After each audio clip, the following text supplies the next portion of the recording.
Hello guys, I am Neeraj Singh from channel NSync Classes. We will study in this video about crop production and management chapter 9 class 8. Students, इस video को शुरू करने से पहले मैं आपको एक इन्फॉर्मेशन देना चाहता हूँ कि साइंस ही नहीं एसएसटी और मैथ्स का भी वीडियो आपके लिए बनाया गया है, आप उसे भी देख सकते हैं। Students, all organism need food for their growth and sustenance। कह रहा है कि कोई भी लिविंग ऑर्गेनिज्म है, कोई भी जीवित जीव है तो उसको फूड चाहिए। किस लिए? तो जिंदा रहने के लिए और ग्रोथ के लिए। यानी जो जीवित है उसको फूड चाहिए। किस लिए? उस अपने ग्रोथ के लिए और जिंदा रहने के लिए। प्लांट भी लिविंग थिंग्स है तो प्लांट को भी फूड चाहिए। और प्लांट जो अपना खाना बनाता है वो खुद से खाना बनाता है एक प्रोसेस के तहत। उस प्रोसेस को हम कहते हैं फोटोसिंथेसिस। और जो अपना खाना खुद बनाता है यानी जो फोटोसिंथेसिस करता है, ऐसे ऑर्गेनिज्म को हम कहते हैं ऑटोट्रॉफ्स।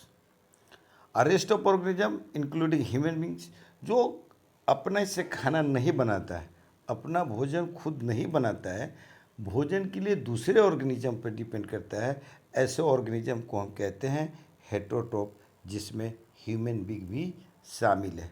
ठीक है। They are depend upon plants for their food. जितना भी हेटेरोट्रॉफ्स है, जितने भी एनिमल्स है, मोस्टली किस पे डिपेंड है? प्लांट पे डिपेंड है। किस चीज़ के लिए? खाने के लिए, फूड के लिए। Students, to meet the demand for food, prehistoric humans use gather food from the forest. Prehistory थे, अर्ली मानव जो थे, वो फूड क्या करते थे? गैदर करते थे, फूड इकट्ठा करते थे। कहाँ से? From forest.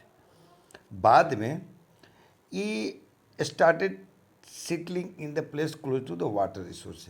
धीरे धीरे फिर बाद में क्या हुआ कि जो ह्यूमन बींग्स थे वो सेटल्ड होने लगे। कहाँ? वाटर रिसोर्सेज के नज़दीक।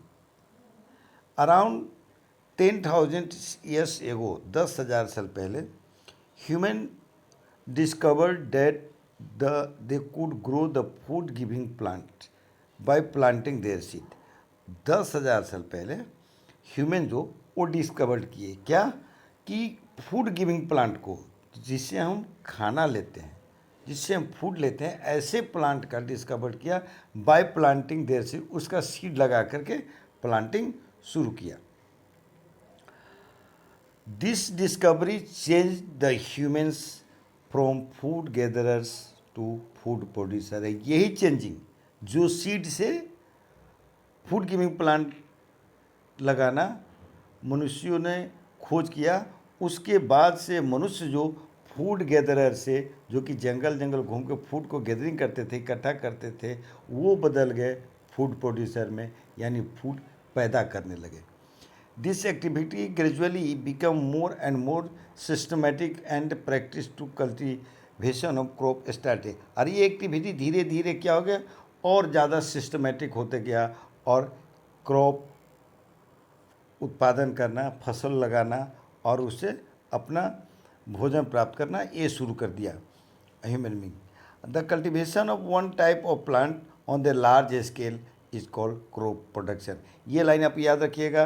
क्रॉप प्रोडक्शन किसको कहते हैं? यानी एक ही तरह का प्लांट लार्ज स्केल पर, बृहद पैमाने पर जब एक ही तरह का प्लांट लगाया जाता है तब उसे कहते हैं crop production. The practice of the cultivating land for the growing crops is known as agriculture. ये लैंड पे कल्टीवेशन जो करते हैं, फसलों को उगाते हैं, ठीक है, उसमें बहुत तरह का एक्टिविटी शामिल होते हैं। इसी चीज़ को क्या कहते हैं? एग्रीकल्चर कहते हैं। जैसे ऐसा आप नहीं कि जो कह सकते हैं कि एक प्लांट, पैडी का एक प्लांट लगा दिए तो हम एग्रीकल्चर का काम करते हैं, नहीं।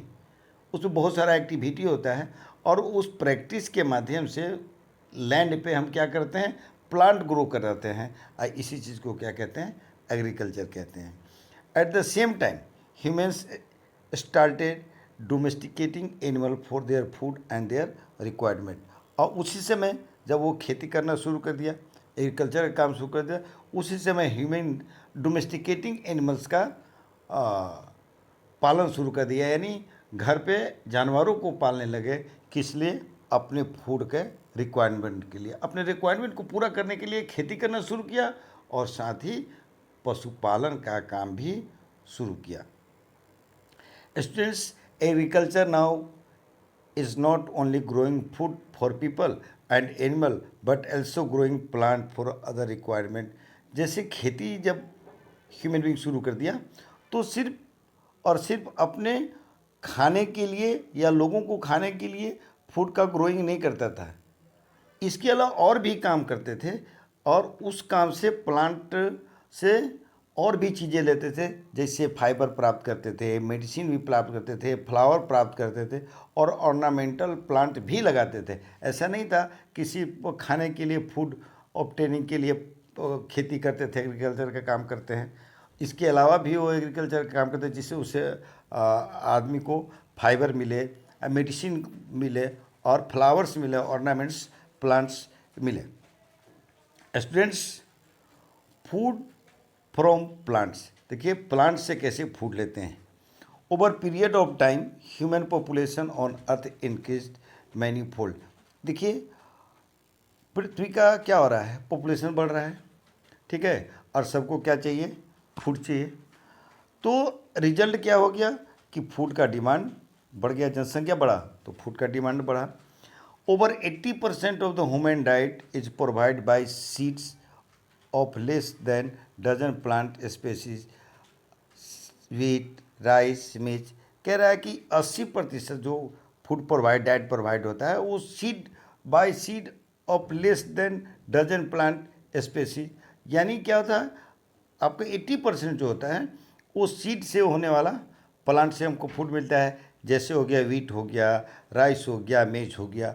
In order to maintain steady supply of food, farmers undertake several systematic activity। अब देखिए किसान खेती करता है तो फूड के सप्लाई को पूरा करनी है, सब लोगों को फूड मिले, इसके लिए वो सिस्टमेटिक तरीके से खेती करता है। Spread over the period of time for growing crops, और ग्रोइंग क्रॉप्स जो होता है उसके लंबा टाइम लगता है, लंबा टाइम मतलब 3 महीने 4 महीने एक फसल को प्राप्त करने में टाइम लगता है। और इसी एक्टिविटी को जब एक फसल प्राप्त करने के लिए बहुत सारा एक्टिविटी करता है, उसके प्लांट के एल्ड को प्रोडक्शन को प्राप्त करने के लिए बहुत सारा एक्टिविटी करता है, ठीक है, और इसी एक्टिविटी को क्या कहा जाता है?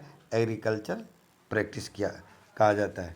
Students, agriculture started about 10,000 years ago. Agriculture का काम लगभग 10,000 साल पहले शुरू हुआ। Both agriculture and domestication started in the fertile crescent in south Africa and middle east. ये काम जो डोमेस्टिकेशन का काम और एग्रीकल्चर का काम ये स्टार्ट जो हुआ वो ईस्ट अफ्रीका में और मिडिल ईस्ट में शुरू हुआ। Wheat and barley are some of the first crop human have been growing. सबसे पहला क्रॉप जो ह्यूमन शुरू किया था उपजाना वो था व्हीट एंड बार्ली, ठीक है स्टूडेंट्स। अब ये वीडियो थोड़ा लंबा होते जा रहा है और तो इसका अगला पार्ट अगले वीडियो में मिलेगा आपको। तब तक के लिए थैंक यू।